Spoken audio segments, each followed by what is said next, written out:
Magandang umaga po, tanghali, gabi. Kumusta po kayo mga kababayan? Ito si Syong, ang inyong katinig. Welcome po uli sa ating channel. Pag-usapan po natin ngayon ang mga bagay-bagay na nangyari nung panahong namamayagpag pa ang mga pamilyang nagmukha o hindi lang nagmukha. Ginawa nilang pagmumukha yung sila'y kuno'y mga hari at reyna ng bansang Pilipinas. Ang tinutukoy ko ay ang pamilya Marcos. Siguro, ngayon ay pwede niyong sabihin na ako ay anti-Marcos. Depende. Kung ang mga Marcos ay matitino, kung ang ilan sa kanila ay matitino, kakampihan natin sila. Pero kung sila ay mga abusado sa kapangyarihan, kumakamal ng pera, mga kurap, mga walang hiya, at higit sa lahat, makakapal ang mukhang kurakutin ang pera ng mamamayang Pilipino. Bago po ang lahat, kung hindi pa kayo nakasubscribe sa ating channel, paki-like na lang po yung video natin. Huwag niyo pong ipagdamot din na mag-subscribe na rin po kayo para masaya po tayo. Hindi po ako galit at hindi rin po ako seryoso, pero ganun na nga.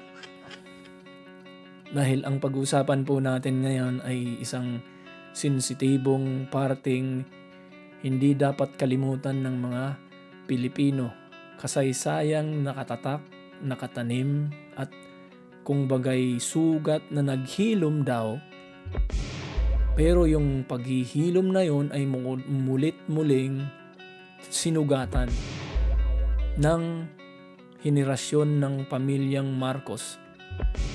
Ang tinutukoy ko na henerasyon ay ang kasalukuyang anak ng diktador na si Budolman Bongbong Marcos Jr. So ang ina niya, ang P ng ina niya, ang pag-uusapan natin ngayon.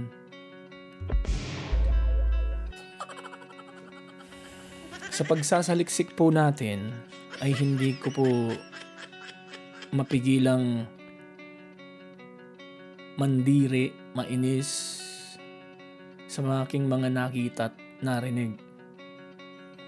Dahil sa mga nangyari ngayon sa kasalukuyan, yung mga tao ay nagrereklamo sobrang pagkainis, pagkagalit doon sa mga nepo babies daw, mga anak ng kongresistang nagpakasasa sa perang nakaw ng kanilang mga ama o ina, na dawit dyan sa mga korupsyong nangyayari sa Pilipinas. Pero sa isang banda, yung nakaraan na pinaka sukdulang korupsyon na ika nga'y itinala sa kasaysayan ng Pilipinas. In fact, nasa Guinness World Record ata ito daw. The greatest robbery of the century ba yun? Na nangyari sa Pilipinas. So hindi po natin pwedeng kalimutan yun, mga kababayan. Kung gusto nyo pong kalimutan yung parting ninakawan tayo ng mga pamilyang yun, ay para nyo na rin sinabing okay lang magnakaw, okay lang nakulimbatin ang pera ng bayan at ipangbili sa luho at kung ano-ano pang bagay na magpapasaya sa kanilang sarili. Sa kabila ng paghihirap ng mga Pilipino nung panahon na yon, tapos pinagparti-partihan nila yung pera ng bayan. Nangolekta sila ng mga gamit, binili nila lahat ng luho sa katawan nila, sa buhay nila. Pero, kunyari, pinalalabas nila pagka ini-interview yung mga hayop na they care about the Filipinos, the country's welfare, and etc. etc. Uto-uto lang at bobo ang maniniwala, ang mga naniwala, o siguro yung mga nagbenepisyo, mga benefactors nun, ang mga naniniwala sa mga pinagsasabi ng manggagancho at magnanakaw na angkan na yun. Nakakasuka, dismaya na malaman ng ibang lahi na Pilipino ang nagmamay-ari ng record, as I said, na the greatest robbery of Philippines or of the century. Nakakasuka. Sickening. Di ba po? O sino po hindi nasusuka dun? Yun ba ay kinalimutan nyo na? Magbubugtong hininga ka na lang, hihinga ka na ng malalim kung bakit nakatungtong pa ang isang anak ng diktador na kumamal ng pera ng bayan ng mga kapanahunan nila. Nagbuhay hari, reyna, prinsipe at prinsesa ng bansang Pilipinas. Di ba yung mga binili niyang, makikita niyo po yan dyan sa video. Binili niya, binili pa siyang crown. Yung almost the same as the crown of yung mga royalty dito sa Europe. Pambihira. Binabanggit ko lang po itong mga pinagsasabi ko dahil gusto ko pong i-refresh yung isipan ng mga tao, pati na rin yung isipan ko.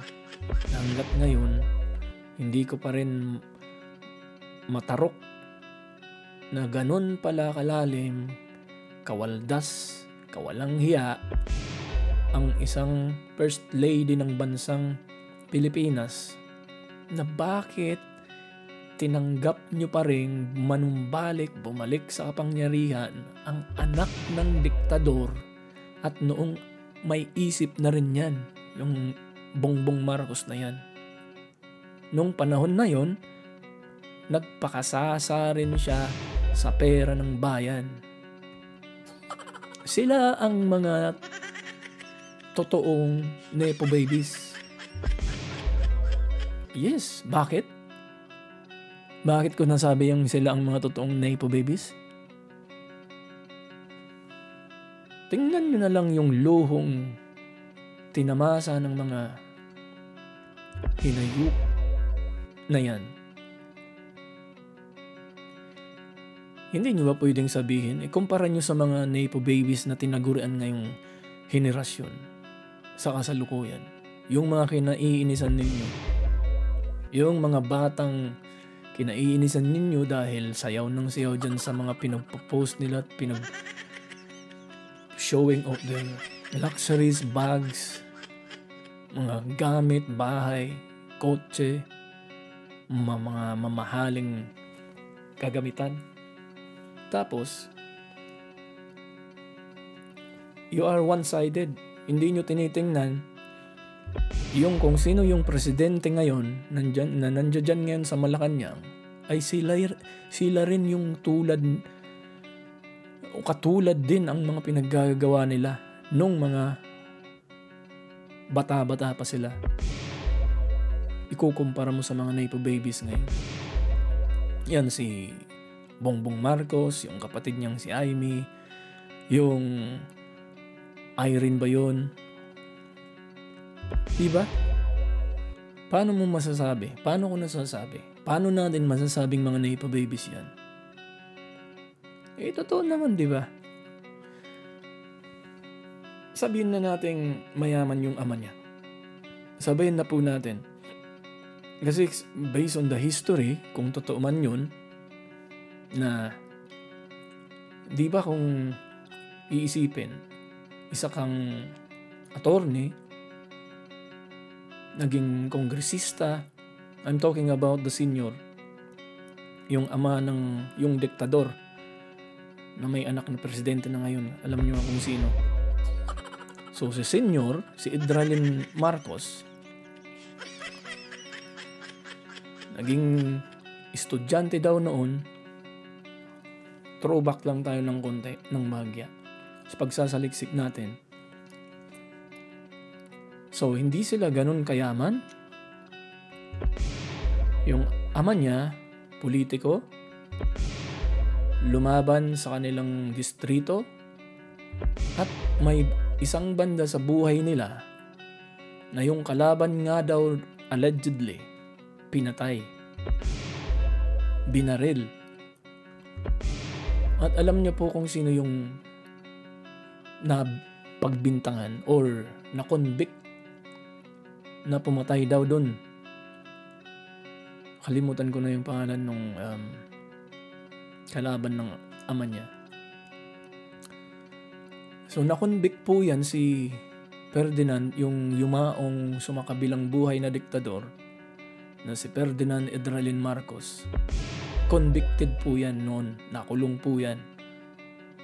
Nag-apila lang at pinalabas na napagbintangan daw siya, mali yung mga ebidensyang ibinato sa kanya.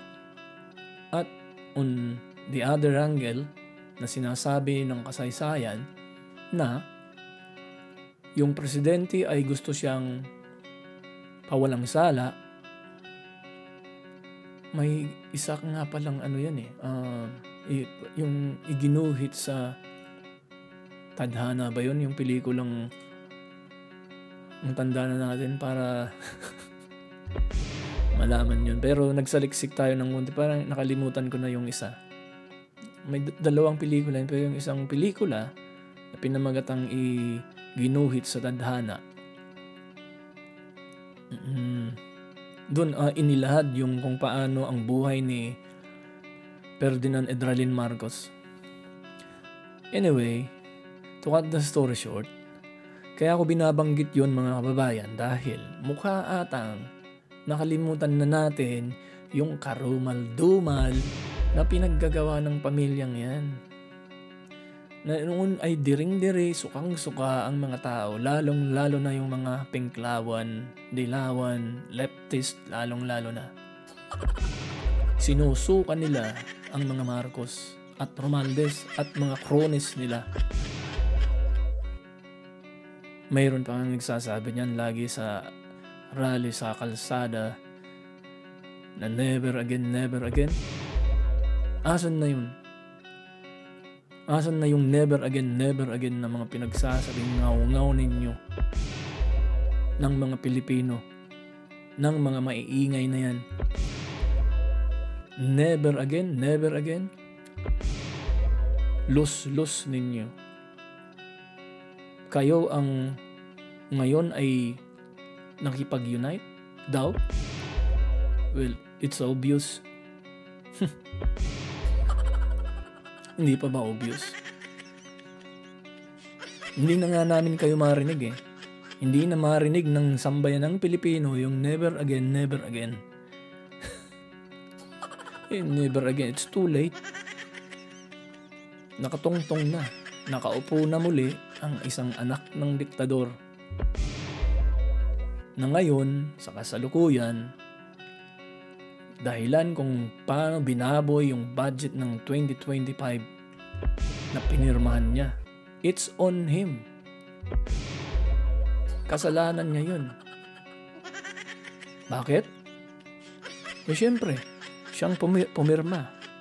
Pinirmahan niya yung GAA. Anyway, mahabang istorya na yan. Napapalayo na tayo. Balik po tayo doon sa pinagsasabi nating nasa liksik natin tungkol sa isang babaeng walang hiya na si Imelda Marcos, kung saan i-dinokumento ng isang channel na nagngangalang Wicked histories. Kudos po sa'yo. Sir, ma'am, thank you very much if you're a foreigner.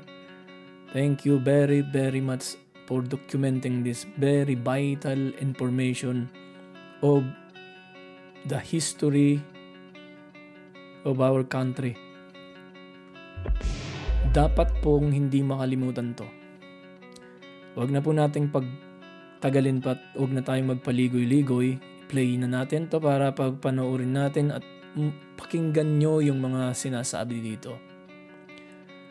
Listen between each statement or information para ma-repress po natin, ma-repress yung ating mga isip na hindi po natin dapat kalimutan yung kasaysayan na to kung gaano winalanghiya ng pamilyang Marcos ang bansang Pilipinas.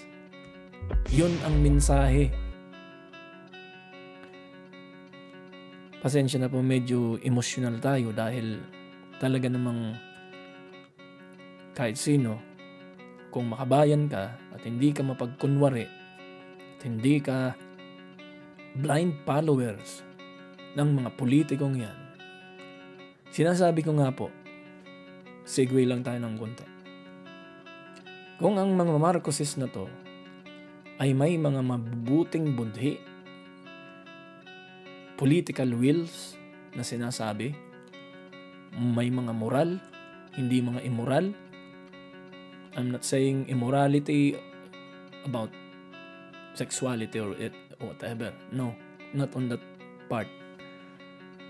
Ang ibig ko pong sabihin ay kung let's go straight forward. Kung ang puro kabutihan ang ginawa nila nung panahon para tulungan yung mga Pilipinong maralita, yung mga marginalized na kapwa nating mga kababayan, na alam naman nilang sa panahon ng Ferdinand Marcos Sr. na yun, na yumao, maraming mahihirap. Kaya nga maraming nag-alsa eh. Maraming pumasok sa grupo ng teroristang NPA, CPP, NPA, NDF. Ang isa po kasing ugat kung bakit pumapasok ang isang bata o individual sa mga ganong grupo ay pagka na-radicalize sila dahil nararamdaman nila yung hirap. At yun ang target ng mga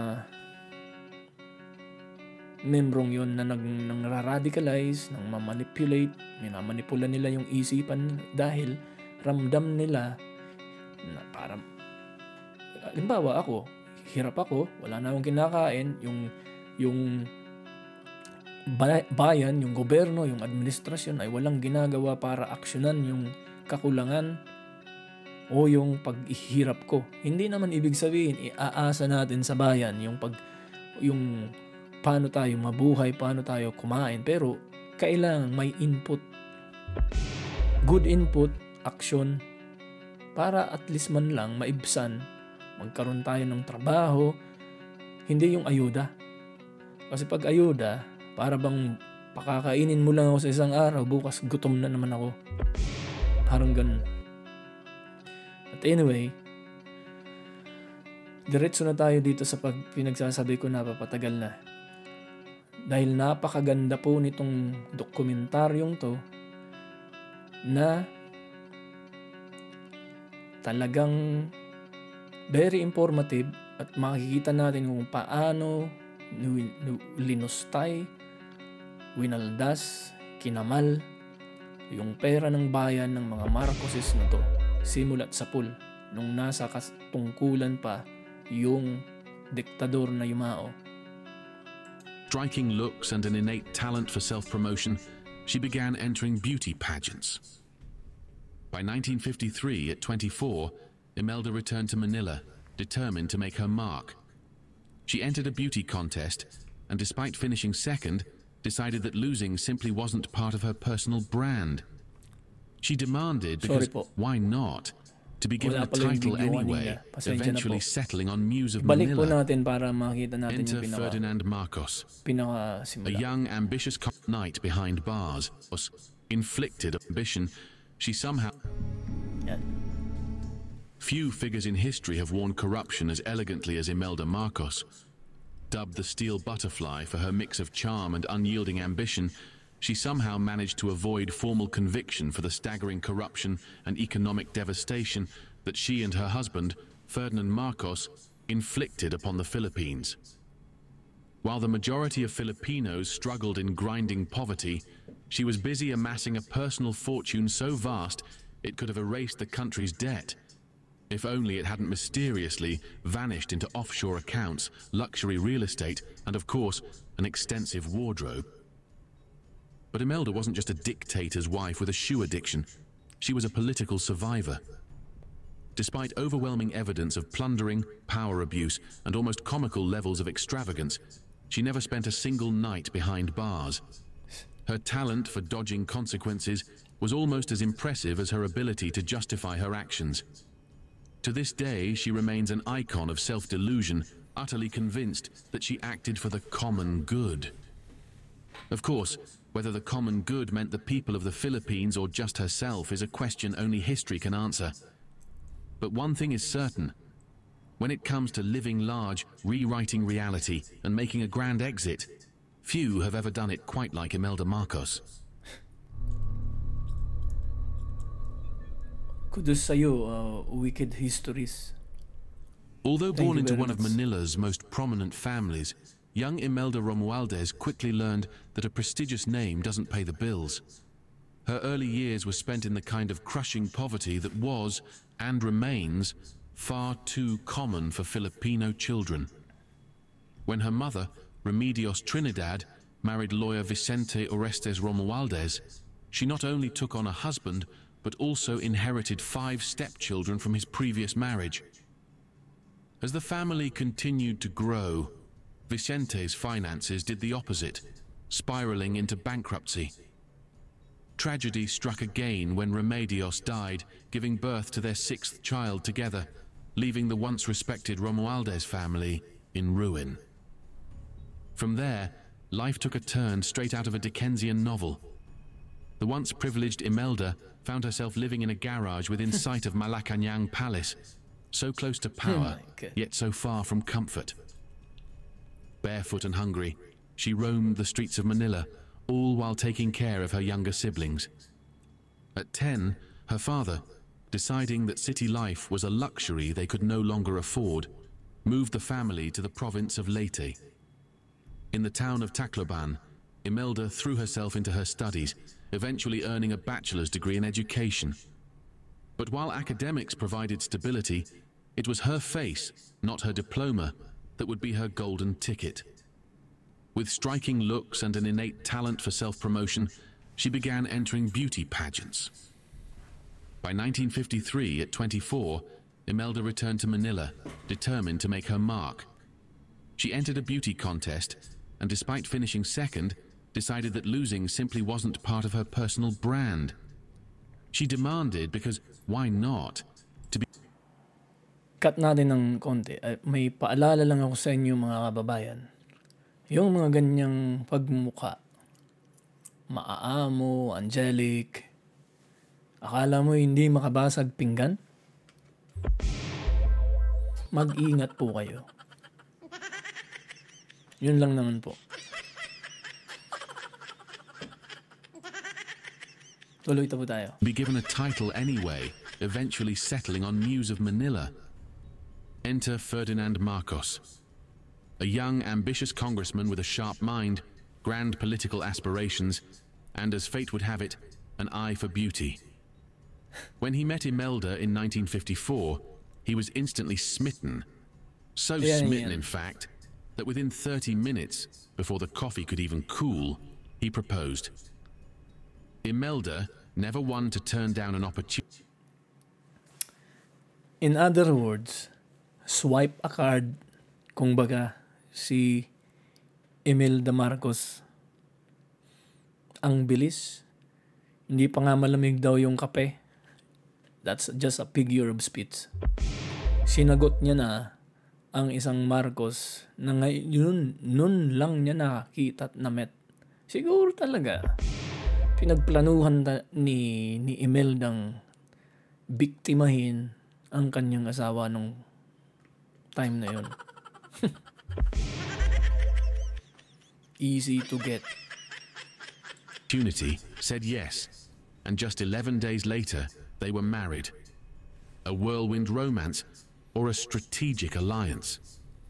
Perhaps a bit of... For me, I think it was a strategy, kumbaga, in other word. Siguro, nabigay sa pagmumukha niya, siyempre, pagkakataon, oportunidad niya na yun. Makabingwit siya ng isang kongresista dahil congressman ata yan si yung lalaking yan nung na-met niya. Of both, Imelda quickly became the perfect political asset. When Ferdinand ran for president in 1965, she was his not-so-secret weapon, tirelessly campaigning across the country and securing him an extra 1 million votes. When he won, she didn't just step into the role of First Lady, she practically floated into it. The barefoot girl who once gazed longingly at Malacanang Palace was now its queen, and she intended to rule in style. For the world press, the couple seemed like a fairy tale come to life. Imelda played the role of glamorous diplomat with ease, dazzling international audiences and earning comparisons to Jacqueline Kennedy. But while Jackie was known for her understated elegance, Imelda was about to take extravagance to heights that even royalty would find excessive. The steel butterfly had taken flight, and soon the world would witness just how high and how absurd her ambitions could soar. As Imelda Marcos settled into her newfound power, she embarked on an ambitious personal mission, making up for all those barefoot, garage-dwelling years of childhood poverty, preferably with the help of government funds. The former Muse of Manila was now the self-appointed Queen of Excess, throwing lavish parties, amassing jewelry, buying airlines like they were handbags, and jet-setting across the globe in unparalleled style. But At alam niyo po ba mga kababayan, yung kung paano na tinaguri ang Muse of Manila yan, si Imelda noon. Sa isang pagsasaliksik natin, kung maalala nyo o kung kilala nyo yung si Lacson, hindi si Pampilo Lacson, yung isang nating mayor ng Maynila. Nung panahong lumalaban sa pageant yan si Imelda, first runner-up lang yan. Pero umapila ang Gaga. Hindi niya tinanggap na first runner-up lang siya. So parang kinumprontan niya kinausap niya yung si Lacson, yung mayor na yun, at may rumors pa nga o marites na ito nga daw palang si Aimee daw di umano. Parang anak daw nung Lacson na yun kay Imelda. Yun ay marites. Daw. Di umano. But anyway, balik tayo dito. life wasn't all shopping sprees and champagne toasts. Trouble brewed when Imelda discovered that Ferdinand Marcos was engaging in a very undiplomatic affair. Worse still, the affair went public in spectacular fashion, with scandalous tape transcripts and Polaroid snapshots splashed across newspaper front pages. Rather than sulking in the shadows as the humiliated First Lady, Imelda decided that if her husband was going to embarrass himself, she might as well use it to her advantage. Ever the opportunist, she subtly positioned herself as a potential presidential successor, a woman ready to take charge if the nation decided it had had enough of Ferdinand's indiscretions. Unfortunately for her, Ferdinand had other plans, ones that didn't involve Imelda. So, Nangangahulugan lang po mga kababayan, nung panahon na yon, itong si Imelda talagang pumapapil sa bawat galaw at desisyon. I will conclude and assume na yung mga desisyon ay hindi lang nagdidesisyon si Ferdinand Edralin, yung asawa niyang yumao. Siya ay involved dahil pinosisyon niya na nga yung sarili niya daw. Dahil nung nalaman niya na may parang kulat chichi yung si asawa niya, so parang kung ihihiyan niya na rin yung Pilipinas, yung sarili niya, meaning to say, yung reputasyon bilang presidente ay handang pumapil o kumalinga in a way na siya na yung magiging handang maging presidente nung time na yun. Ambisyosa talaga. Di ba po? Anong matatawag niyo doon? Hindi ba ambisyosa? Kinakamal niya yung pera ng bayan noon. Nagpapakasasa po siya sa pera at yaman ng bayan. Nakala nila ginawa nilang bank account yung buong bansa. Pinalostay lang nila yung pera. Pansariling luho. Unbelievable. Tuloy po tayo. Stealing the spotlight. In 1972, he imposed martial law under the convenient excuse of communist threats, transforming his presidency into a dictatorship and securing his grip on power indefinitely. Imelda, ever pragmatic, threw her full support behind this move. After all, with democracy out of the way, she had plenty of room to maneuver. And let's not forget the added perk. Ferdinand's little affair now came with a lifetime of guilt leverage. While he tightened his hold on the nation, she tightened hers on him. With civil liberties suspended, an anti-subversion law in place, and political dissidents conveniently locked away, or worse, the people began to murmur about a conjugal dictatorship, a term that perfectly captured the Marcos regime's till death do us part approach to absolute power. Coincidentally, or perhaps not, it was in this same year that Imelda had her first brush with mortality when an attacker slashed her with a machete at a public event. The initial adoration she had enjoyed was curdling into something much darker, and the steel butterfly was discovering that admiration, when forced, had a way of turning into resentment. Despite this growing hostility, Imelda wasted no time in elevating herself within the government. As governor of Metro Manila and a member of Ferdinand's cabinet, she wielded significant influence. Pero alam niyo po mga babayan, yung mga ganong eksena na pwedeng gawa-gawa lang po nila yun. Pwedeng palabas lang po nila yun. Kunyari, may nanaksak sa kanya para makuha yung sentimento. May mind condition yung mga tao na makakapanood, makakita nun. Di ba? Posible. Di ba po? Sa isang banda, pwede lang naman nilang lagyan ng ketchup yung damit nun eh. Siyempre, i-cover up na lang naman. Papalabasin. Pwede naghabol siya, sinaksak siya. Pero asan yung taong sumaksak na yun? Napatay ba? Malay natin. Hindi pinakita eh. Saliksikin kaya natin yun kung anong nangyari dun sa sumaksak daw na sa kanya nun. But where others in power might focus on, say, alleviating poverty or improving education, Imelda's grand vision was all about aesthetics. She convinced herself that what the struggling Filipino masses truly needed wasn't food or jobs, but something pretty to look at.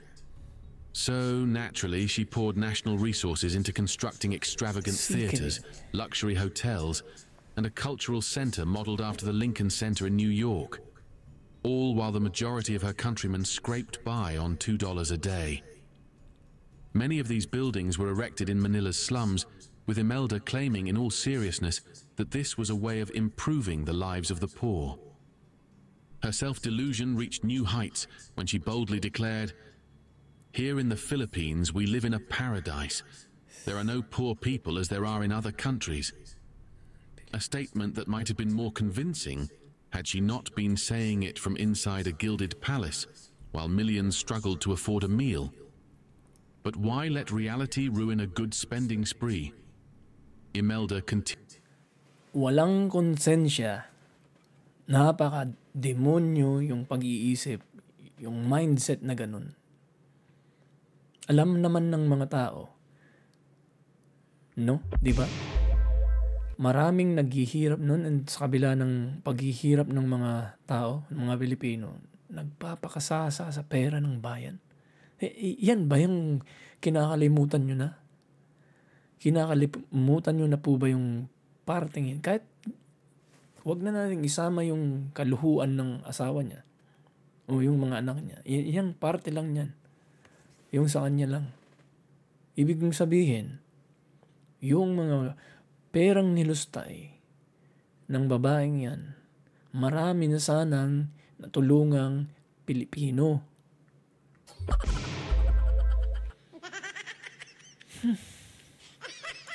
Pasensya na, emotional lang ako dahil kung ikukumpara natin ngayon, yung mga ninakaw ng mga taong to, sa mga ninanakaw at ninakaw na ng kasalukuyang administrasyon ng anak niya, ay siguro parehas o lampas pa.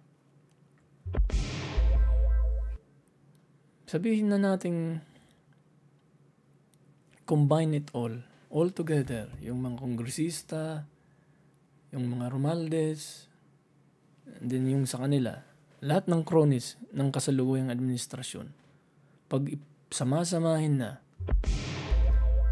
siguro parehas or lampas pa yung kasi nung panahon nila, syempre may value, mataas pa yung value ng pera. Sabihin na natin yung $100 billion nga na allegedly na kinuha nila, kinulimbat nila sa kaban ng bayan nung panahon.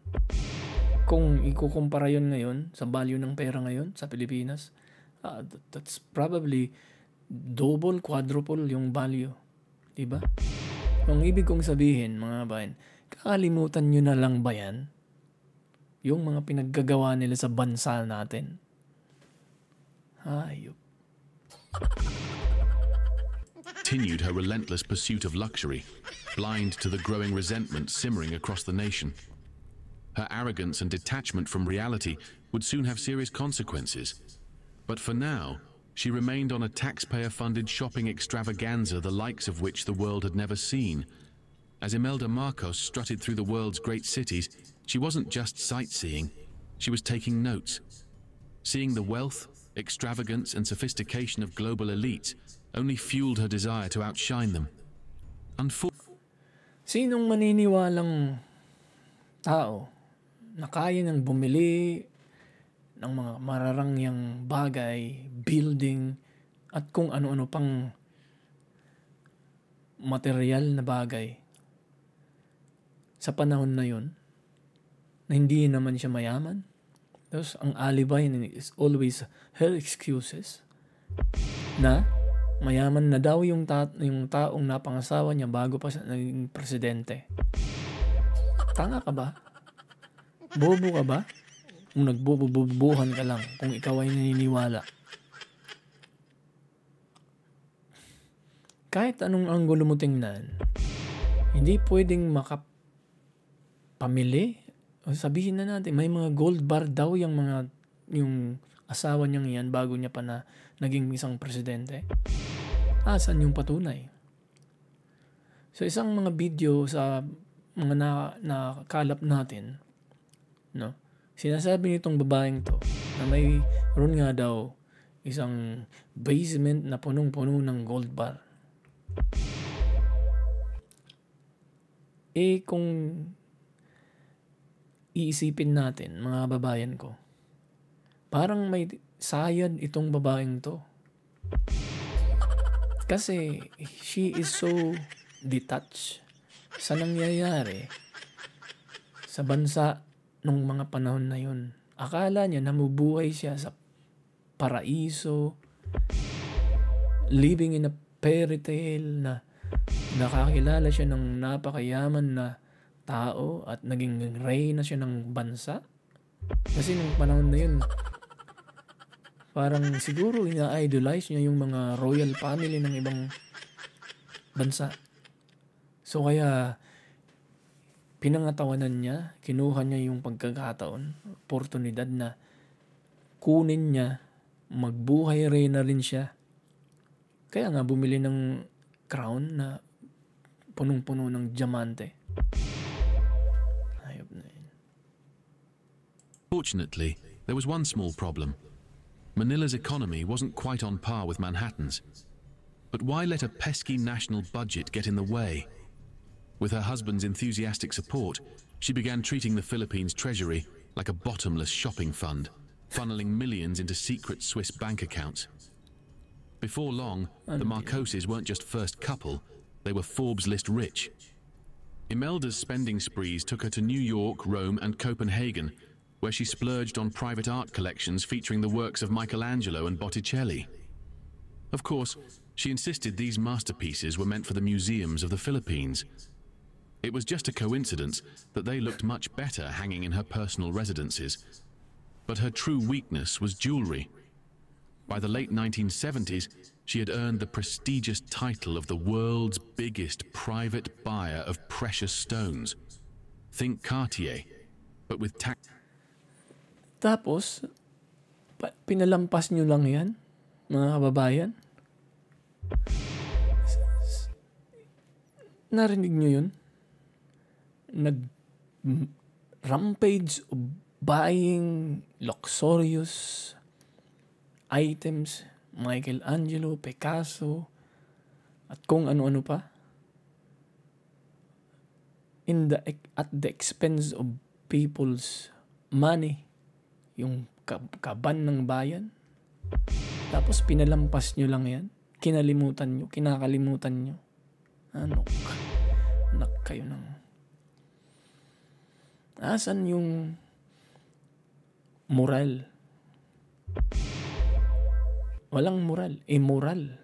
Yung ginawa ng angkan na yan sa bansa. Tapos ilinuklok nyo uli.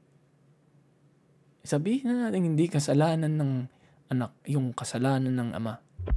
Pero nakinabang ang mga anak at hanggang ngayon sa kasalukuyan, nakikinabang pa rin yung mga hayop na yan sa mga nakaw na yaman ng kanilang mga ama at ng kanyang yumawang ama at ng inang buhay pa rin hanggang ngayon. Nakala mo'y for sure nagbubuhay reyna pa rin. Mas kinakalimutan nyo lang yan. Ano ba naman? Gising. Diyos ko.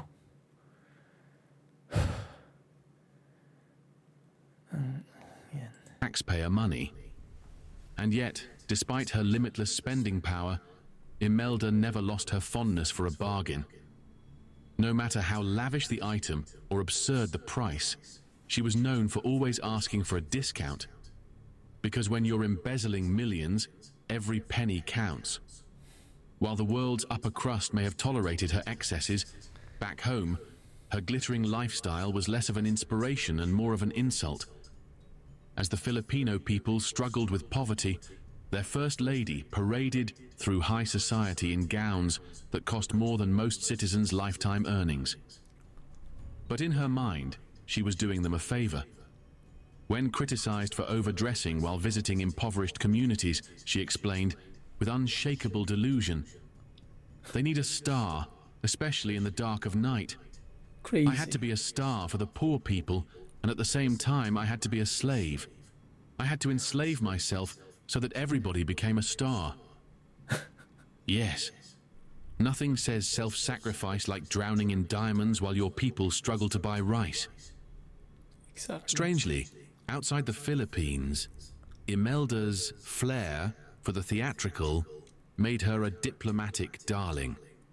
As special envoy, she brought an unexpected energy to global politics, charming world leaders with impromptu singing performances. Diyan po sila magagaling. Yung mangmanipula, ipakita sa mga tao na they are for the people. They care for the people and they are going to do everything for them. Diyan sila magagaling mind condition, mag-pretend, mang-deceive. Hindi nila, pag nasa publiko, sa mata ng mga tao, lalo na yung mga ututo, yung mga gullible na naniniwala, magsalita lang ng English, yung nasa harap nila, ay saludo na, nagbabow down na, bilib na. Pag nagsalita ng fluent na English ang isang tao, nakakurbata, iba ang kulay, yan kasi yung may mga mentality, what you call this, colonial mentality, parang na-expose yung tao, yung mga ilang kababayan natin sa ganung prinsipyo, mindset, na pagka may mga taong nagsalita nga ng English o ibang lengguwahe, nakakurbata, foreigner, bilib na sila. Diyos ko, Jesus Maria Josep. Kung pumunta lang, kung alam nyo lang, yung mga nagsasalita ng English, of course, they can speak fluent in English dahil that's their mother's tongue. Ibig sabihin, pinanganak na silang English yung kinamulatan nilang salita. Obviously, magiging fluent sila ng pagsalita ng English. At yung, hindi ko ibig sabihin, yung mga Marcos na yan, yung si Bongbong Marcos, kaya ganyang magsalita. Siyempre, laking yaman, hindi nga yan nakaapak ata sa putik eh.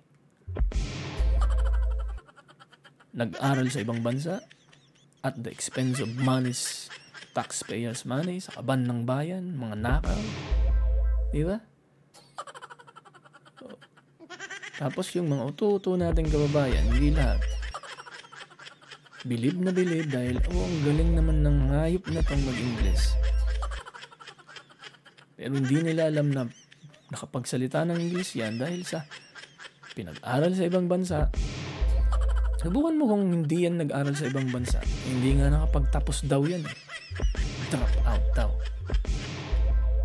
daw po.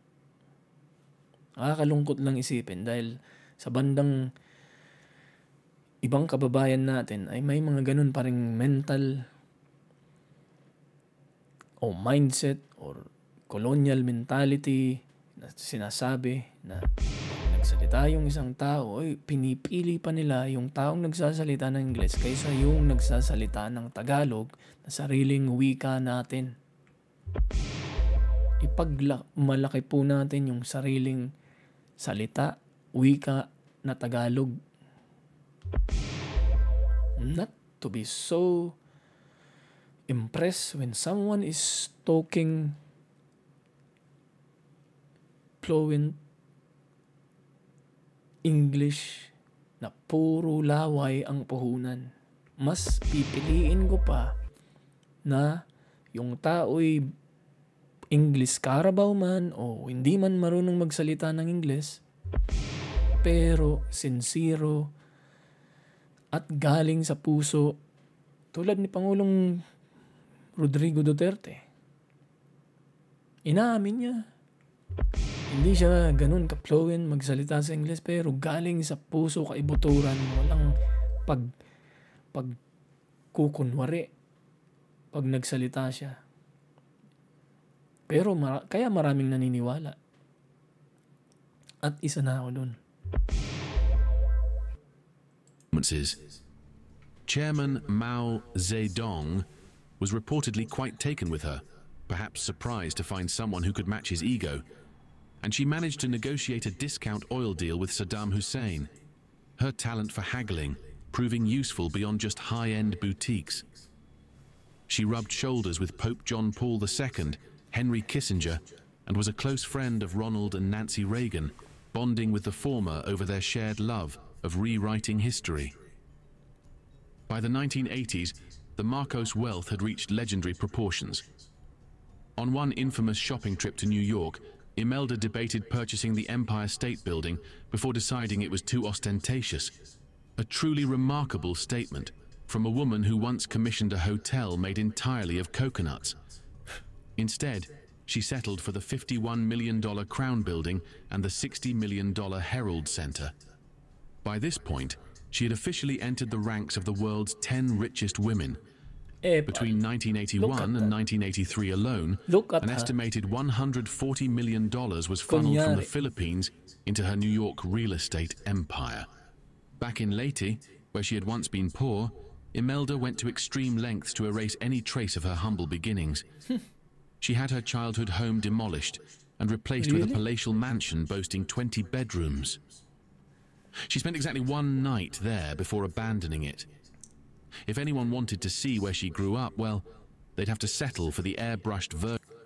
She is definitely a gold digger. Mangangamkam.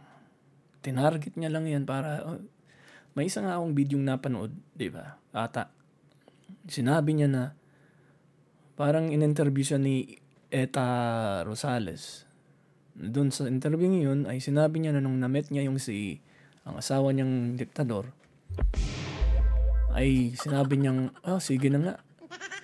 Dahil marami rin akong pangangailangan. Galing sa bunganga niya yun, mga kababayan. Bunganga niya po ang pinanggalingan ng salitang yun. Dahil marami daw po siyang pangangailangan, kaya yun, sinagot niya na. Pinakasalan niya na yung diktador. Version she had constructed. Her past, like so much of her public image, was rewritten, repainted, and packaged to fit whatever fairy tale she wanted to tell. Meanwhile, back in reality, the Filipino people were growing restless. While their first lady was buying skyscrapers and rewriting her life story, they were struggling to survive. The illusion of Imelda's star power was beginning to dim, and the anger brewing beneath the surface was about to explode. But for now, she remained blissfully unaware, too busy shopping for a really good deal on the future. Corruption had long been the unofficial national sport of the Philippines, but under Ferdinand and Imelda Marcos, it reached Olympic levels. The conjugal dictatorship didn't just hoard wealth, it hoarded power, silencing critics through exile, imprisonment, or in some cases more permanent means. Political dissidents had two options: flee or rot in a jail cell. One of the most vocal opponents of the regime, Senator Benigno Ninoy Aquino, chose the latter, spending 7 years behind bars for the crime of objecting to tyranny. Aquino, a charismatic left-wing senator, had been Marcos's biggest political headache before being locked away. While in prison, he became an international symbol of the regime's brutality, especially when word got out that the Marcos government was holding 70,000 political detainees in secret. Naturally, none of this was covered by the state-controlled television networks, where the Marcos media machine worked tirelessly to maintain the illusion of a glitzy, thriving Philippines. The country's actual economic and social decay was airbrushed out, replaced with a never-ending highlight reel of Imelda in ball gowns, Ferdinand giving scripted speeches, and a carefully curated fantasy of prosperity.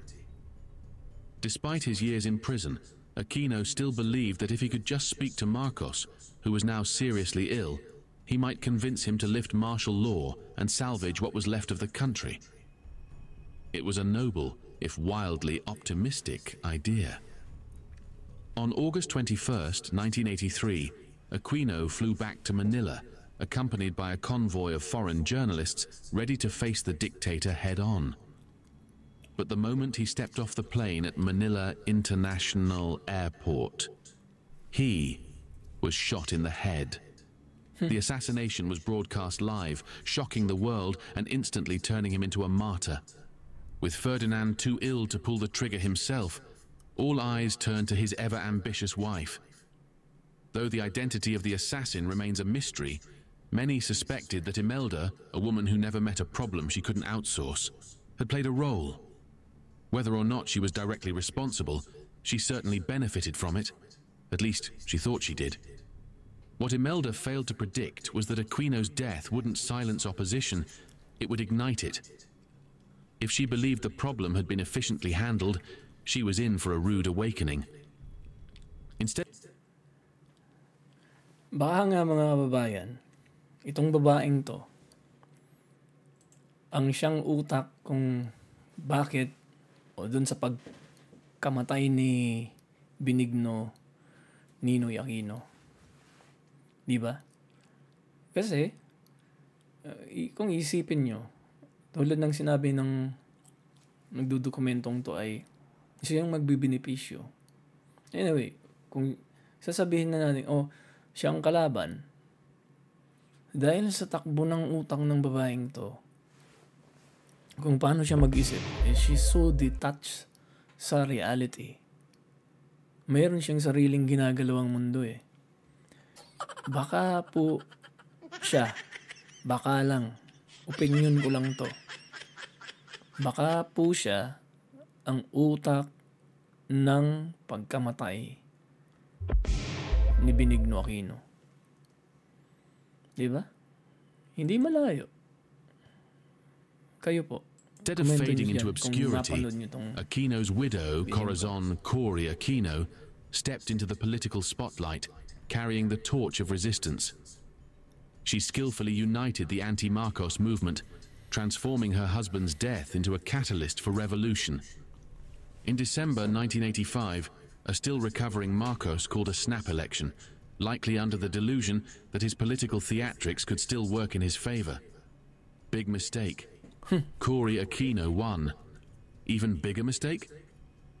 Marcos, whose hypocrisy knew no limits, refused to accept the loss and accused her of election fraud.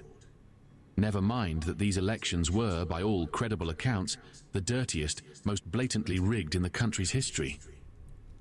But the people had had enough. Ignoring Marcos's bogus claims of victory, Cory Aquino held a massive rally, declaring herself the rightful winner and calling for a national civil disobedience campaign. The people listened. And just... Nga pala, hindi po ako pinklawan. Hindi rin po ako leftist, sympathizer. Naniniguro lang, baka kung mapanood nyo to, tapos sabihin nyo na ako ay isang pinklawan, dilawan, or leftist. Hindi po. Ako'y isang Pilipino. At naniniwala po ako sa paninindigan at katapangan ng ating former president na si Rodrigo Roa Duterte. Doon po ako. Hindi po ako panatik dahil mali pong maging isang panatik. Well, you can say so, but kung isipin po natin yung mga ginawa ng ating former president ay talagang kahanga-hanga naman po talaga. At bobo, tangat, ututo, hindi marunong mag-isip, sarado ang isip, maikli, maliit ang utak, na mga tao lang hindi maka-appreciate sa mga sakripisyong ginawa ng ating mahal na Pangulong Duterte na ngayon ay pinahihirapan nila at pinatapon sa ibang bansa. Balik po tayo, bago tayo mapa. Like that, the Marcos regime's carefully constructed illusion of control began to crumble. The unthinkable was happening. The conjugal dictatorship of Ferdinand and Imelda Marcos was finally slipping through their perfectly manicured fingers. Their so-called victory in the 1986 election had been a masterpiece of corruption, complete with 3 million mysteriously missing voters and the usual mix of intimidation and fraud. But this time, the people weren't having it. A small group of rebel forces bunkered down in the Defense Ministry in Manila, refusing to accept Marcos's rigged win. Impatient as ever, Imelda reportedly encouraged her husband to crush the resistance because in her mind, nothing says democracy like sending in the troops. Ferdinand dutifully ordered an assault, but then something unexpected happened. An independent radio station, Radio Veritas, sent out a call to the Filipino people. urging them to gather on EDSA, the main highway of Metro Manila, to support the rebels. From the palace windows, Imelda could only watch in horror as tens of thousands of ordinary citizens answered the call. The people of the Philippines had finally had enough, and they weren't about to back down. Over the next 4 days, the numbers on EDSA swelled into the hundreds of thousands. The festival-like atmosphere was surreal.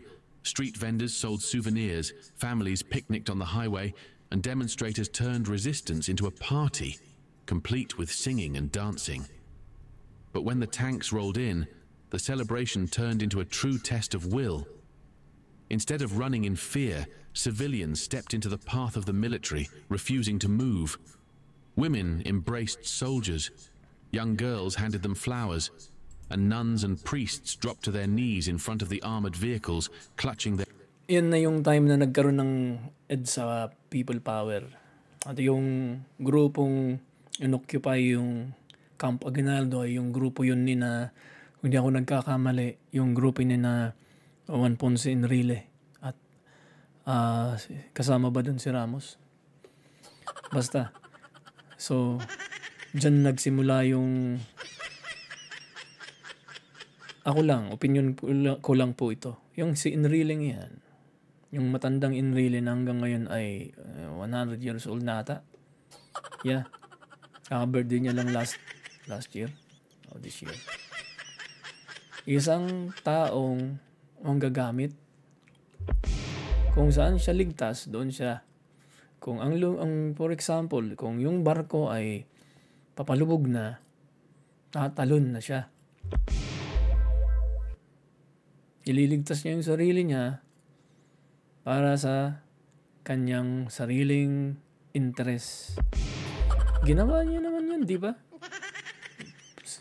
Ever since, nung nagkaroon ng first EDSA People Power, yun, ginawa niya. Kasi alam niya, natunugan niya, siguro, inisip niya na wala ng good future tong administrasyon na to. So, kailangan ko nang makibagay sa tugtog.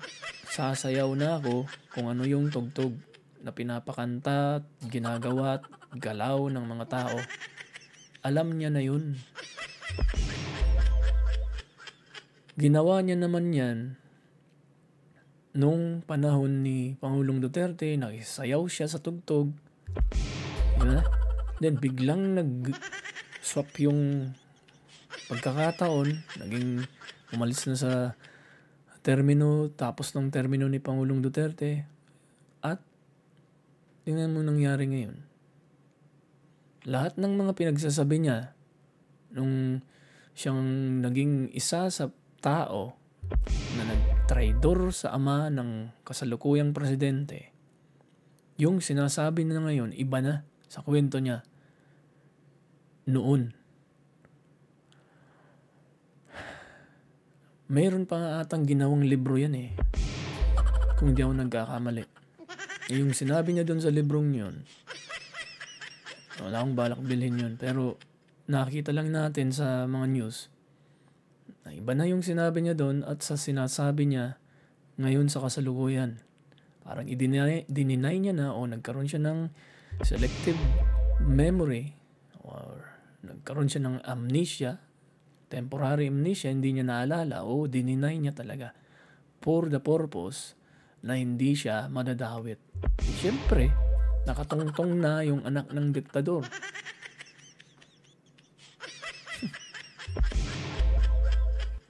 Their rosary beads like shields. The moment of truth came when the commander gave the order to advance. But instead of plowing through the crowd, many of the troops broke down in tears, overwhelmed by the sheer humanity of the resistance. One by one, soldiers laid down their weapons. Not a single shot was fired. What had begun as a desperate act of defiance had become the people's revolution, and it was working. Inside Malacañang Palace, the Marcoses were watching their empire collapse in real time. The illusion of their invincibility had shattered, and even their closest allies were abandoning ship. Then came the final humiliation. Their longtime benefactor, the United States, stepped in with a blunt message. Pack your bags. You're done. On February 25th, 1986, after 14 years of absolute power, the Marcos family had no choice but to flee. Desperate to salvage whatever they could, they stuffed suitcases with jewelry, cash, and priceless artifacts before being airlifted out of the country under cover of night by a US military helicopter. And just like that, the conjugal dictatorship ended, not with a bang, but with a boarding pass. With the Marcos family airlifted out of the country like disgraced reality TV contestants, the gates of Malacañang Palace swung open and the public was finally given a front row seat to the obscene extravagance of their former rulers. And what a show it was. There had been no time for a dignified exit, just a frantic grab for valuables before fleeing into the night. What remained was a monument to unchecked greed. As the people of the Philippines wandered through the palace, mouths agape, they found themselves in a real-life episode of lifestyles of the rich and infamous. The headlines that followed sent shockwaves across the world. 3,000 pairs of shoes, an entire department store's worth of footwear stuffed into Imelda's personal collection. More than 3,000 pairs of shoes. Saan kayo nakakita? May matinubang pag-iisip ang isang taong yan na bumili siya ng ganung karangya, iba't ibang pares ng sapatos. Despite na yung bansa, yung mga taong nasa bansa niya, pinamumunuan ng kanyang diktador na asawa, ay naghihirap. Tama po ba yun? Ewan ko sa inyo. Kung para sa inyo tama yun, eh kalimutan nyo na yan. Yung nakaraan na yan, yung kasaysayan na yan, kung saan ay kaso-kaso yung pinaggagawa ng babaeng yan sa ating bansa.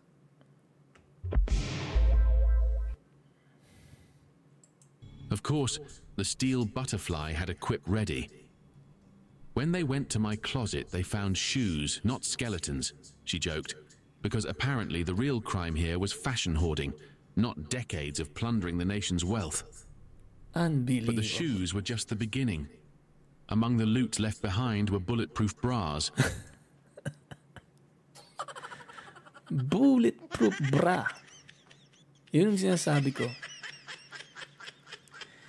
Kung matino ka, if you're a sane person, why on earth would you buy a bulletproof bra? Babarilin ba yung dalawang ting-ting mo sa dibdib? Pag lumabas ka ba, pumunta ka sa mga bansang kung saan ka nagkakamal ng naggagastos, nagwawaldas ng pera ng bayan, nakakawanan nyo? May babaril ba sa dalawang mong dibdib para bumili ka ng bulletproof? Aning ka? Hindi. Wala pa akong narinig na asawa ng presidente, kahit na yaman na ng tao, mga reyna, totoong reyna at hindi mga ganyang mapagkunwaring reyna, bumili ng bulletproof bra. Unbelievable.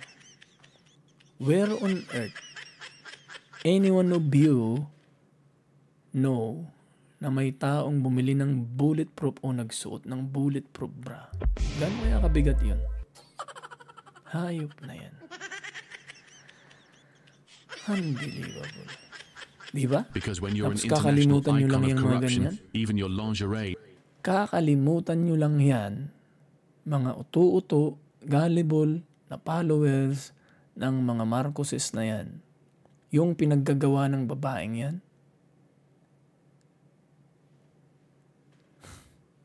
He needs protection. Gallons of perfume, 508 ball gowns, over 800 handbags, and hundreds of pairs of designer sunglasses, because nothing says for the people like owning more shades than the actual sun. For the Filipino public, this was the final insult. While they had spent years totally an insult. Not just an insult. It's a degrading insult. Why? Di hamak na maraming mahirap sa bansa natin nung panahon na yun. Kaya nga nag-revolte, nag-alsa sila. Pinasok nila yung pagiging terorista, pinili nilang maging parte ng NPA nun. Dahil hirap sila. At so yung pinagbibili ng bawat perasong karangyaan na yan, at yung linustay nilang niya, siya pa lang, maliban pa yun sa mga anak niya. May part 2 tayo nito mga babayan. Magsasaliksik at magsasaliksik po tayo para ma-repress yung isipan natin. Sino man ang makapanood nito. Lalo na ako. Wala man ako dyan, pero at least makatulong tayo at maibahagi natin sa mga makakapanood man nito ng bidyong to na hindi nagtatapos ang pagkikilaban natin, hindi nagtapos ang korupsyon nang mawala sila sa pwesto. Tuloy-tuloy hanggang ngayon. Hanggang ngayon, dahil ilinuklok uli ang isang anak ng diktador at tingnan nyo na po ang nangyayari sa bansa. Hindi po ba kayo natuto? Ganyan yung pinaggagawa ng ina ng diktador ng Bongbong Marcos na yan sa bansa. Tapos ilinuklok nyo pa rin yung tao. Nakakasuka, nakakadiri, nakakahiya, nakakawalang gana isipin sa isang banda ng istorya ng buhay ng bansa natin. Tinaguri ang greatest robbery of decade of the Philippines. Tapos, parang binaliwala nyo lang? Ano, hero pa yan sa inyo? Asan ba yung malawak na pag-iisip ng bawat Pilipino? O wag na lang, bawat Pilipino, yung ilang Pilipino na lang. Yung at least milyon na Pilipino. Bakit ilinuklok nyo pa rin ang taong anak ng diktador, anak ng isang mandarambong na convicted po yan si Imelda. Pero ni minsan, hindi nakahimas ng rehas. Years struggling under dictatorship, their first lady had been on an unchecked shopping rampage, amassing a personal collection that could have paid off national debts. Exactly. The palace raid provided the ultimate evidence of Imelda's shameless excess, turning her from a figure of... Kung iisipin po natin mga babayan, kung itong pamilyang to, total, they put the Philippines under martial law for how many years? Kung inisip lang nila yung interest ng taong bayan, ng bansa, siguro kaya nilang maging i-transform yung bansa natin into something like what Singapore is now. Kung nag-invest po sila sa mga bagay na magbibigay ng long-term na benepisyo na makakatulong sa bawat pamilya ng bansa, magiging progresibo yung bansa dahil for example, education. Kung bawat pamilya ng tao ng panahon na yon ay binigyan nila ng scholarship, bawat Pilipino, kaya nila kasi ang daming pera ng bayan eh. Pero saan nila ginastos? Sa kanilang personal na kawalang hiyaan. Isipin mo, bumili ng building sa iba't ibang, dyan sa New York, yung building lang na irinigalo ng asawa niya. At kung ano-ano pa. Hindi pa nga yan nakita yung mga sakyan. At kung isipin siguro yung bawat anak niya ng Imeldang yan, ilang sasakyan ang meron sila nung panahon na yun. Hindi lang kasi, yun ang pagkakaiba mga kababayan. Nung panahon na yun, walang social media. Walang mga cellphone yung tao. Kaya hindi nabubulgar, hindi nakikita, na ikukubli, nagkukunwari silang wala, pero meron. Kung meron lang mga cellphone yung mga tao nun, sikat na sikat kung paano ngayon ay sumisikat yung mga nepo babies. Ganun din siguro at mas malala pa siguro.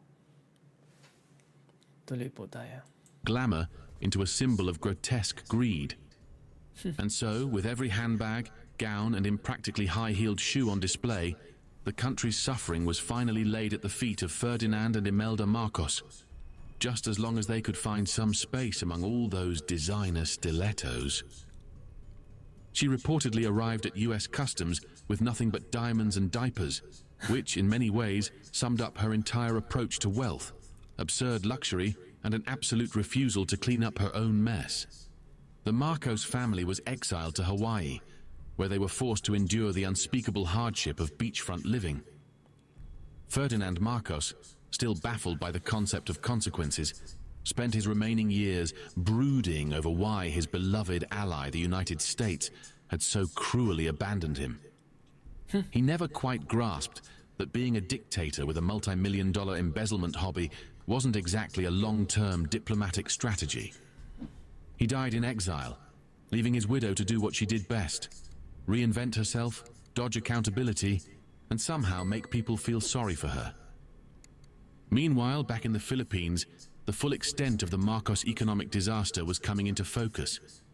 By the time they had fled, the country was drowning in $27.5 billion of debt, and 1 in 2 Filipinos was unemployed. A direct result of decades of looting, mismanagement, and a first lady whose biggest priority had been matching her shoes to her handbags. But Imelda, ever the survivor, wasn't about to go down without a fight, or more accurately, a performance. Sickening. In 1990, she was put on trial in New York, accused of funneling $140 million in stolen money into US real estate. The case was solid. The evidence was damning. And yet, the woman who had spent decades charming dictators and world leaders now turned her powers on the jury. With an Oscar-worthy display of wide-eyed innocence, tearful explanations, and just the right amount of melodrama, she somehow convinced them that she was the real victim. The verdict? Not guilty. It was a stunning twist, one that defied logic, evidence, and basic moral reasoning. But for Imelda, it was just another victory in a lifetime of rewriting history. You know why she came out not guilty? Diyan sa case niya yan. Diyan sa na-absuelto siya sa kasong yan. Siyempre naman po, tanga lang hindi makapag-analisa kung bakit siya na-absuelto dyan. Yung Amerika, yung US na yan, ang mismong may kumpas, magbibenepisyo din po sila eh. Di ba? Yung kinamal nilang yaman, at kung totoo man na may gold bar nga, na kung saan ay yung anak ng diktador ay dinideny na wala daw, galing sa bunganga niya yun. Pakita rin natin yun sa mga susunod nating video. But then this woman, this horrible woman, na walang konsensya, may sa demonyo at ang utang nito, na nagkukunwari lang yan, a ship in a wolf's, well, other way around, a wolf in a sheep clothing. Sinasabi na marami daw silang gold yung asawa niya. Pero yung anak, sinasabi na wala. O sinong sinungaling sa inyo? Saka balik tayo dun sa puntong bakit sila na absuelto. Kasi magbibenepisyo rin yung Amerika. Lahat ng mga diniposito nila at binili nilang karangyaan, building and other assets na pinasa nila siguro sa iba't ibang bangko dyan sa Amerika. Ang dami nilang pinaglalagay. Kasi hindi malayo, inabsuelto siya kasi ba't nila ikukulong yan? Halimbawa, kung kinulong nila, hindi masasarado yung kaso na pwede nilang pakinabangan yung mga yamang Alam naman nila na wala na sa kapangyarihan yung asawa niya. Na mawawala na sa kapangyarihan. Alam na nila yun. She celebrated her 61st birthday with the news of her acquittal, and, in a move that would have made even the most seasoned con artist proud, declared the verdict a triumph for the underdog. Because, clearly, nothing screams oppressed hero like a woman who once debated buying the Empire State Building. And so, with her record miraculously wiped clean, the steel butterfly was ready to flutter back into the spotlight. Because if history had taught her... Yan, yung pagmumukhang yan, yung mga pinaggagawa ng babaeng yan, makakalimutan nyo o kinakalimutan nyo mga kababayan. That will be the most gross thing to do. Walang kapatawaran yan kung kakalimutan nyo yan. Yung mga taong malawak yung pag-iisip. That's abomination. Ibig sabihin, di talaga matatanggap ng aking pansariling sikmura. Sa akin lang. Emotional tayo dito dahil sa mga nangyayari po ngayon sa bansa. Para bagang baliwala na yung kahindik-hindik na ginawa ng pamilyang Marcos na to sa bansa natin noon. Namuhay silang parang mga reyna at hari, prinsipe at prinsesa at the expense of people's money. Pera ng bayan yung pinaggastos nila. Pero para bang yung anak ng diktador at anak ng mandarambong na yan ay hero pa sa inyo? Anak ng... Ewan ko ba? Ewan ko kung saan na napunta yung moralidad ng bawat Pilipino. Wag na lang isama natin wag na lang isama yung mga blind follower na yan. Ay sana yung mga blind follower na yan ay magising na, mabuksan na yung mga mata. Isa ngayon sa nangyayari sa korupsyon ngayon sa bansa, set aside na natin yung kulay, yung paniniwala, yung political leaning natin. Magkaisa dapat yung Pilipino. Kung noon ay sinigaw nyo na never again, never again. Isigawin nyo ngayon. I dare you. Isigaw nyo yung never again na yan. Yung mga Duterte naman, huwag nyo sinisigaw na Duterte. Yes, we believe in what Rodrigo Duterte said and done. Pero sa panahon ngayon, set aside nyo yung kulay nyo, yung paniniwala nyo. Maniwala tayo sa isang sigaw, tinig, na lumalaban sa korupsyon. Ang korupsyon na kung hindi dahil sa isang walang kwentang presidente yan, hindi sana mangyayari. Winaldas ng isang pinsan, sa pamumuno ng isang pinsan daw, di umano, nangyari lahat ng katiwalian na yan. Within 3 years lang. Trillions of money coming from the tax ng bansa, winaldas, binulsa, ginamit sa saang personal na di mo na alam eh. Nakakalungkot, nakakagalit, pero hindi lang dapat dyan magtapos na malungkot, magalit tayo. Kailangan may managot dyan. For anything, it was that scandal was never the end. It was just an intermission. And so, Imelda Marcos, once the muse of Manila, later the Marie Antoinette of the Philippines, ended up as history's most glamorous cautionary tale. From barefoot poverty to palatial greed, from stolen billions to 3,000 pairs of shoes, she proved that power, when mixed with delusion, creates a spectacle both tragic and absurd. Overthrown, exiled, and accused of plundering a nation, she still managed to strut her way back into public life. Because if there's one thing Imelda Marcos never understood, it was when to exit the stage. My closets, they found shoes, not skeletons. And now when you go to New York, You see posters, there's a little Imelda in all of us. Di ba, mga kababayan ko? Anong masasabi niyo dun sa napanood natin na yun? That was totally an abomination. Sobrang pangwawalang hiya, kasukasukat, karumal-dumal na ginawa. Pero she is so proud of it. To some extent, high degree of being arrogant, na pinagsasabi niya na isa-isang banday ginagawa niya yun para sa Pilipinas, para sa bayan. Saan kayo nakakita ng ganong klaseng mentality? Siya lang po, mga kababayan. Hindi maikakaila na sa isang banda ng istorya ng bayan natin, may isang taong nag-exist and still existing. Kasi buhay pa yung ayop na yan.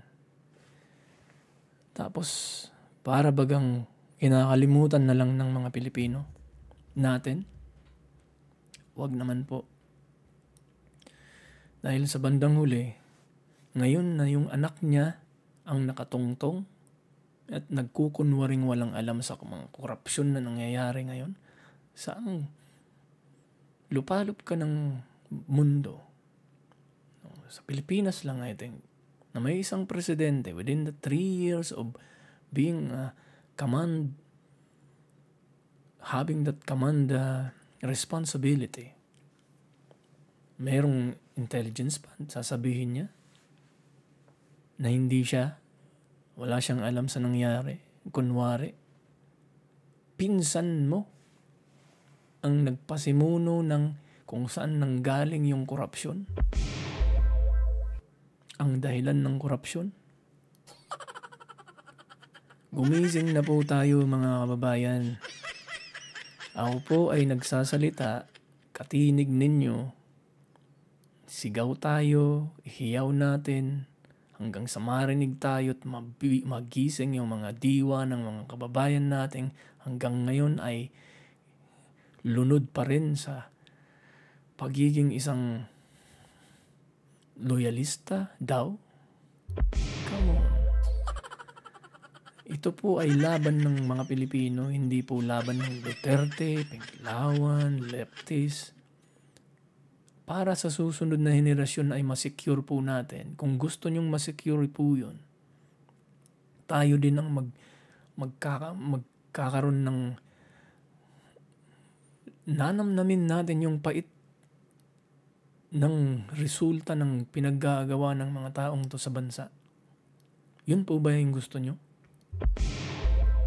Anyway, part 1 pa lang po ito sa mga videong ilalahad natin dahil hindi po natin ito tatantanan. Kung kinakailangan halukayin natin yung mga impormasyon na pilit ng pinapalimot sa atin ng mga Marcos na yan at binabago yung lengguwahe nila sa kanilang naratibo na sila daw ay hindi masama. Sinong niloko nyo? Lukuhin nyo yung mga sarili nyo, hindi yung mga taong tulad namin, na hindi pwedeng supalpalin ng kasinungalingan at yung mga naratibong gusto nyong ipalunok sa amin. Hindi po kayo magwawagi. Dahil sa lalo nyong ginagawa na pagsisinungaling, lalo po kaming may mga malalawak na pag-iisip ay mag-aalab yung aming diwa na lalaban sa inyo. Itaga nyo po yan sa bato. Wala po kaming, ako, personally, hindi po ako natatakot. May mga taong nasa paligid ko nagsasabi, baka may mangyari sa'yo, baka hindi na tayo makauwi ng Pilipinas. Isang beses lang po tayo, mga babayang mabubuhay sa mundo. At kung may mangyari man sa akin, no, at least yung bidyong to ay maiiwan. At least kung may makapanood man, masasabi ko sa sarili ko na at least nanindigan tayo sa tama. Very obvious na. Very rampant. Harap-harapan na tayong ginagago ng mga Pilipinong cronies at ng mga Marcoses na yan na naman. Tapos hahayaan lang natin. Hindi na po ito oras para manahimik. Magsalita po tayo. Huwag po tayong magkibik-balikat lang. Dahil komportable tayo sa buhay natin kaya hindi tayo makikialam. Mali po yun. Huwag mo po nating let's not give up. Dahil sa pakiramdam at pagtingin po natin ay walang nangyayari kahit ano pang ngaw-ngaw natin. Meron at meron mangyayari. Merong katapusan yung mga pinaggagawa nila. Diyos tutulong po sa atin. Tingnan niyo yung nangyari. Pinak-check sila ng tadhana ng Diyos. Balikan natin yung SONA. Kakasona lang ng anak ng diktador na yan. Pinagmalaki niya yung flood control na hundreds of flood control. And then, boom! Pinak-check siya ng Diyos. Nagkaroon ng baha. Obviously, tinamaan yung mga kababayan nating mga taghirap na nga. Yung collateral damage, hindi maiwasan yun. Pero pinakita lang ng Diyos kung gaano kasinungaling ang administrasyon na yan. Anyway, kung hindi pa po kayo nakasubscribe sa ating channel ay huwag niyo pong ipagdamot. Sana mag-subscribe kayo para sa susunod po nating mga video ay kayo po ang unang makaka-receive ng alert. I-like na rin po at kung gusto niyo mag-komento sa hindi po kayo sangayon sa mga pinagngangaw-ngaw ko dito, mag-komento po kayo, kontra niyo. Hindi ko po kayo pipiliting maniwala sa akin. Ang aking layunin lang, our goal is to give a bit of information para ma-repress po yung isipan natin sa mga nangyayari nung mga panahon na yon at mga nangyayari. Kumpara po natin.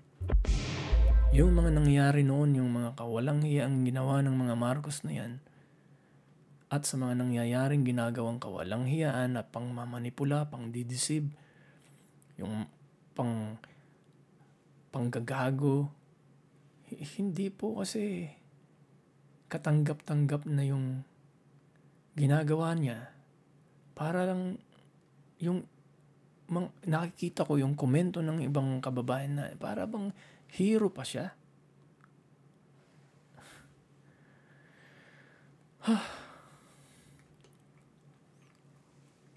Anyway, dito na lang po tayo at sa susunod po uli nating pagkikita. Sa susunod pong video natin, talakayin po nila natin yung part 2 nito. Hindi po natin to tatantanan, sasaliksikin po natin yung mga karumal-dumal na pinaggagawa ng Marcoses na yan. Maraming salamat po at mag-iingat po tayong lahat. Ito po si Syong, yung katinig. Huwag po tayong matatakot, sumigaw, hiyaw, hanggat marinig po tayo ng mga kurap, mga politikong nananamantala sa bayan at sa pera ng bayan natin. Mabuhay po kayo.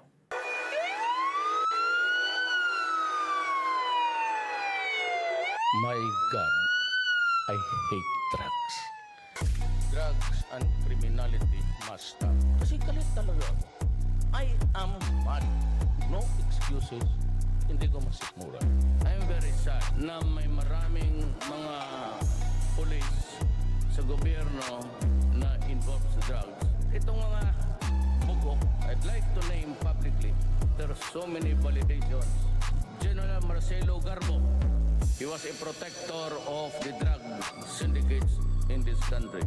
General Vicente Lu, who is now the mayor of Cebu in one of the municipalities of Cebu.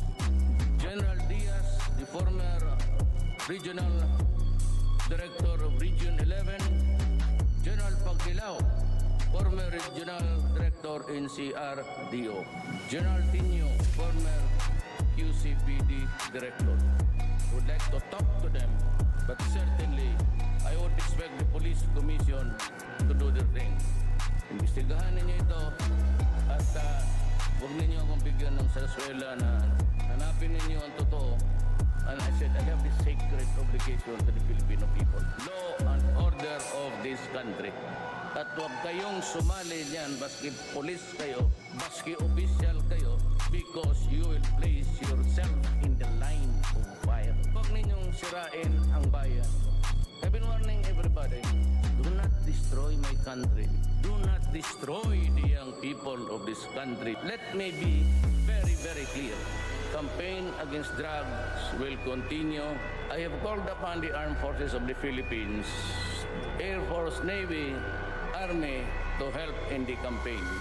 It's going to be a dirty fight. It's going to be a bloody fight. I am not apologizing for it. Lahat, even the international community, lahat na magdisgrasya, magkakaso, anumang kaso, under the revised penal code, in the fulfillment of your duties as public authority, mine and mine alone, I assume full legal responsibility for it. Huwag kayong matakot, basta sa tama tayo. Just observe the law. Shoot first. Only when you think that your life is in danger, there are laws to be observed before you do it. And that is retribution. Magbayad ka sa kasalanan mo. Ngayon, rape with homicide, nakakalabas. Diyan sa EDSA, harap-harapan, nagkidnap ng tao, anak ka ng, para naman siniswerte talaga. Let's say kayo. Inaabuso ninyo ang Pilipinas. And I will not go for it. Huwag ninyong lukuhin ang bayan. Kasi hindi ako papayag. The coming serious problem of the country, terrorism. Communist Party of the Philippines. These are the things I cannot really swallow. There will always be a time for reckoning, and it will come. Stay lang kayo. I hope that we would have a brighter tomorrow, our children safe from being harmed. The criminals have hijacked. They have taken over the public streets and public places. Ang ating mga anak, hindi natin na makapasyal. We have to remove that fear. Let us transfer that fear in the hearts of the criminals. Balang araw, bababa rin ako dito sa posto. Makakalimutan rin ako rin. But let me leave you a message that is very important and would spell the difference between progress and development and maybe a failed country in the end if we do nothing. Ako po ay nagsasabi sa iyo ngayon, dalawang bagay lang. If we do not have peace and order, if we cannot stop corruption, this government, our country, will never develop. Maski ibigay mo sa isang tao ang termino ng presidency for 5 terms. Pagpagulong pa tayo after me, or it worsens after me. At if we cannot stop corruption, kawawa talaga ang Pilipinas.